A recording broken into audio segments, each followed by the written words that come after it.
Македонија влегува во портокалова фаза со пеколни температури, а Министерството за здравство со скрстени раце се уште нема дадено никакви препораки за заштита од топлото време на најранливите граѓани. Докторите апелираат надлежните да не чекаат и да не трчаат по жешка песок. Итно да донесат мерки.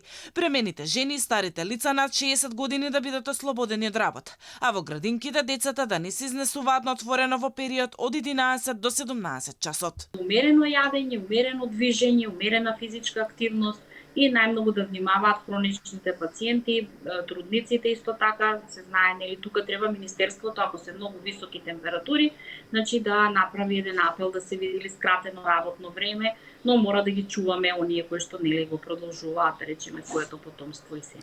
Докторите предупредуваат дека топлото време е причина за срцеви и мозочни удари. И кај матичните лекари, кај специјалистите с големен број на овие диагнози. Лекарите велат дека пациентите со кардиоваскуларни и невролошки заболувања мора да останат дисциплинирани и навреме да ја земаат препишаната терапија и никако да не излегуваат надвор во најтоплиот период од денот.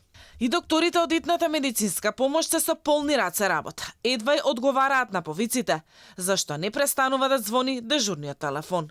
Но таму проблемот е уште подлабок. Овој медицински центар кубури со медицински персонал. За да може да одговориме на сите граѓани со сите нивни потреби, и хронични болни, и сите села се исто така во наш домен, тоа се многу големи растојанија каде што нашата екипа тука е отсутна скоро саат време. Задржување во болниците, исто така кога имаме носење на клиниките.